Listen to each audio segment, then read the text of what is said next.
Zoom TV. Bonjour ou bonsoir mbokk téléspectateurs yi seetaan Zoom TV bisimila tey nag ñu commencé actualité foot sur l'Algérien bi nekk à Brest sur le départ de la star algérienne Youssef Belaïli. L'international algérien a donc quitté le stade de Brest où il a été recruté. Donc moom Youssef Belaïli nga xam ne mooy footballeur algérien boobu c'est une star en Algérie. moom aussi dafa nekkoon stade Brest ci stade Brest nag après léegi moom dafa signé woon contrat foofu et son contrat même avait été prolongé pour 1 an mais ce contrat a été résilié tout récemment parce que moom joueur bi nee na il n'était pas vraiment à l'aise au niveau de Brest donc moom il trouvait que sa famille était un peu loin de lui et que vraiment peut-être qu'il se sentait pas bien dans ce club. léegi nag waa Brest ñoom nee nañu comme noonu la moom aussi il n'était pas à l'aise mieux vaut que ñu arrêter contrat bi moom moo demandé nag pour ñu résilier contrat bi waa Brest aussi nangul ko pour ñu résilier contrat bi mu demee match amicaux yi passé ni pour rejoindre l'équipe d'Algérie finalement il ne va pas revenir à Brest et selon certains médias locaux nee nañu Youssef Belaïli nekkoon na Brest et il a laissé là-bas des dégâts de 30 000 à 50 000 euros dégâts ci kër bi mu nekkoon en location nga xam ne peut-être bi muy jógee ci kër yooyu il a laissé beaucoup de dégâts dans ses maisons. Toujours ci Actu-Foot ñu dem au Cameroun chez les Lions indomptables du Cameroun attention nag léegi nag ils sont en train d'être domptés hein. C'est les Lions indomptables mais actuellement on est en train de les indompter. léegi nag supporter camerounais lu ñuy laaj ñu ne léegi il faut que ñu dàq Song parce que ils n'ont plus confiance à Rigobert Song nee nañu nag au départ biñ ko indee ba mu gagné quand même yóbbu moom nag moo yóbbu quand même Cameroun à la coupe du monde parce que moo yóbbu camerounais Algérie dóor Algérie dem qualifié au coupe du monde au moment où tout le monde ne s'attendait pas parce que Algérie moo dem foofu dóor leen 1-0 mais moom mu ñëw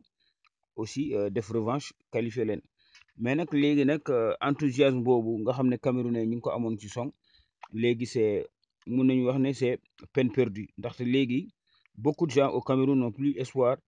à Song ñu bëri ñu ngi laajte pour ñu dàq ko wut beneen entraîneur boo xam ne qui a le niveau nee nañu nag il n'a pas les Lions indomptables n'ont pas rassuré durant cette trêve nga xam ne nag ñoom aussi ils étaient diminués c'est vrai parce que y avait pas Karl Toko Ekambi ak Franck Zambo Anguissa loolu nag Anguissa nag loolu foofu ñu bëri ñu ngi jaaxle quoi lu tax Song n'arrive pas à quand même sélectionner Anguissa parce que Anguissa quand même ki nekk Napoli gaañ kooku grand footballeur la et le Cameroun a besoin de lui et aussi pourquoi il n'a pas appelé aussi Matip Joël Matip et puis aussi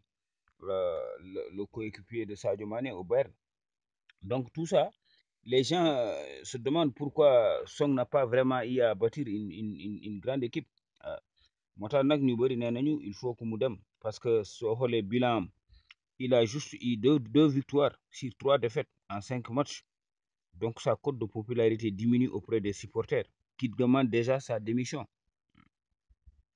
donc nag boo xoolee ci Twitter camerounais yu bëri nag ñu ngi quand même déchaîné contre Song am na ku ne ça c'est le copinage on va bien rigoler au mondial kenn ki ne il n'a pas simplement le niveau pour conduire cette équipe à l'instant am na keneen qui disent que bon ils attendent quoi pour le virer en tout cas c'est inquiétant quand même mais ça viendra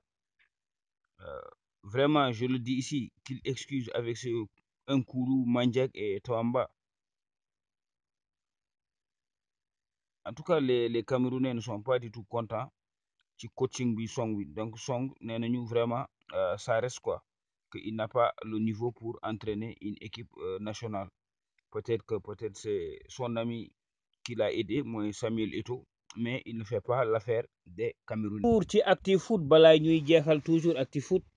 ñu dem fële ci Barça mooy le problème de Lionel Messi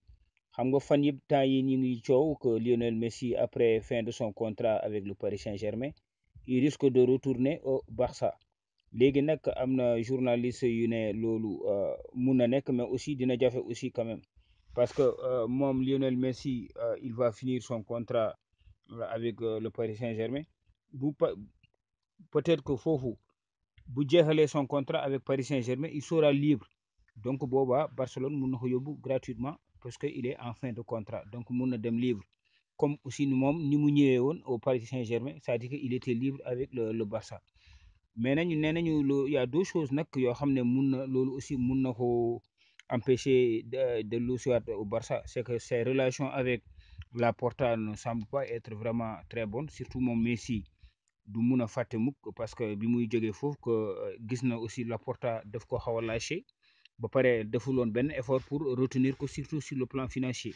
parce que boobu temps aussi le Barça était en problème, était en crise économique. Loolu moo tax nag peut-être que Laporta aussi defuloon effort pour retenir ko. Nee nañu nag loolu bon mun na nekk, mais aussi Messi boobaa bu buggee dellu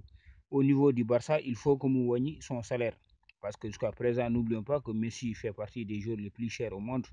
Donc moom bu buggee aussi dellu Barcelone, est-ce que Barcelone attan na ko ba léegi sur le plan financier. Donc il faut moom ci boppam mu jéem a wàññi vraiment bu baax a baax son salaire pour Barça mun ko normalement réutiliser, mun ko reprendre.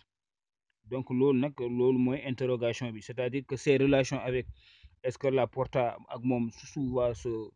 tout va bien se dérouler. Aussi est-ce que moom Messi dina nangu wàññi son salaire avec son âge aussi. Donc loolu mooy problème bi. Le Paris Saint-Germain moom ñoom am nañu moyen pour toujours maintenir que, parce que ils sont liquides. ñu dem fële ci Liverpool, ñu wax toujours l'international français mooy Ibrahima Konaté. Xam ngeen ne moom presque début d'année bi il n'a pas du tout joué. Léegi nag nee nañu il a repris l'entraînement avec Liverpool. Loolu nag benn journal bu nekk foofu mooy journal bu tudd Athletic ñoo génne xibaar boobu. Nee nañu le défenseur central français bi nekkoon na vraiment absent depuis presque 2 mois, nga xam ne dafa amoon blessure musculaire. Léegi nag moom il a repris les entraînements,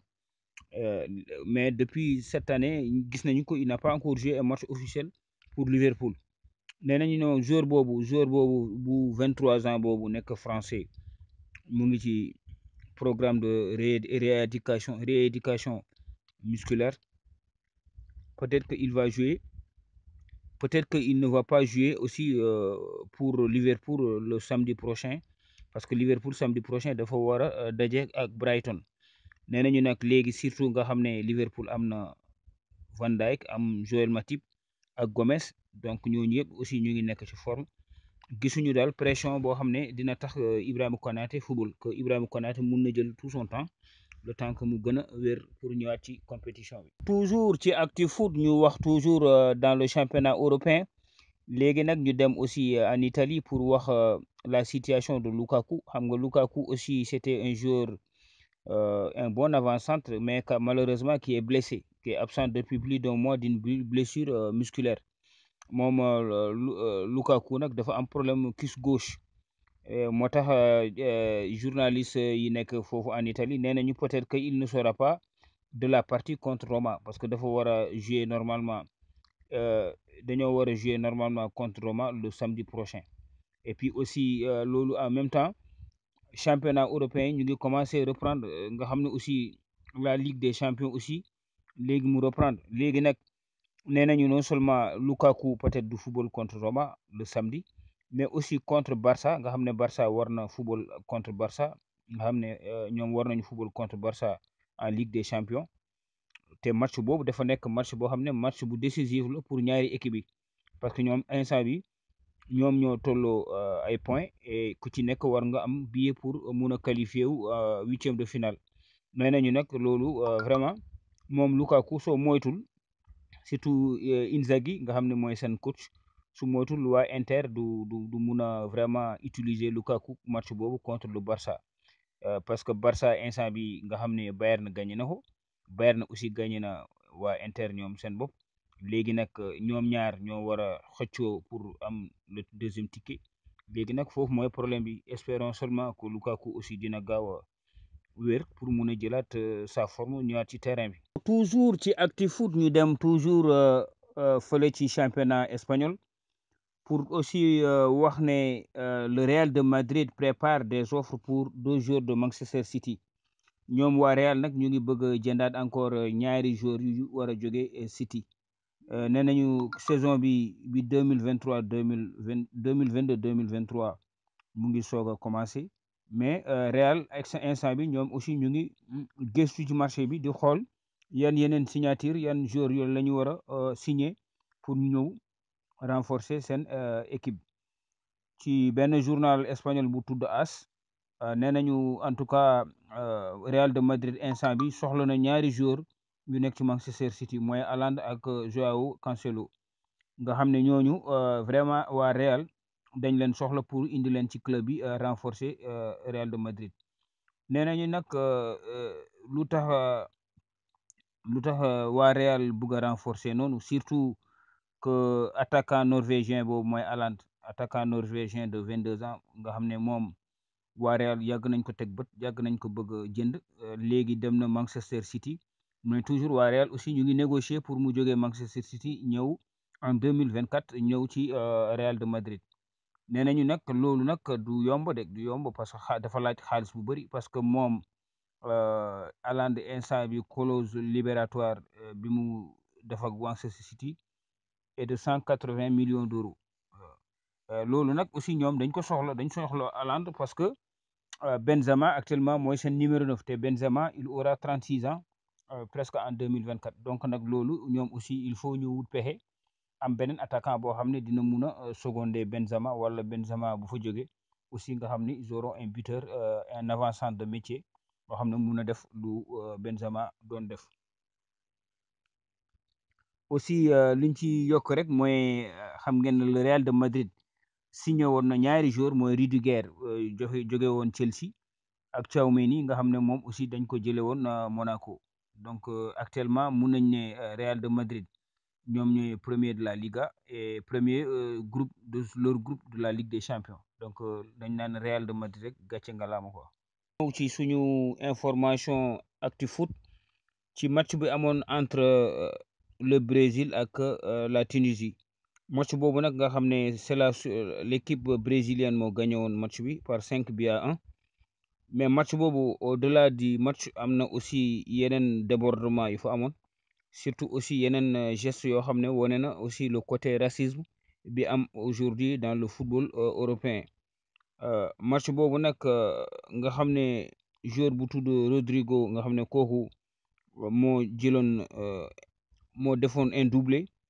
mais na moom il a été très fâché contre dirigeant football européen yi surtout match bi amoon nga xam ne les gens là ont montré des signes de racisme nee na moom il a été victime d'un jet de banane nga xam ne dañ ko sànni ay banane ay xottu banane loolu nag wane na vraiment le caractère raciste football bi am léegi au niveau en Europe nee na nag loolu moom vraiment il le décrit que aussi instant bi organe yu mel ne CAF no FIFA du moins war nañu jóg ci loolu parce que vraiment c'est trop waaw loolu waa FIFA war nañ jóg ci loolu parce que vraiment football dafa waroon nekk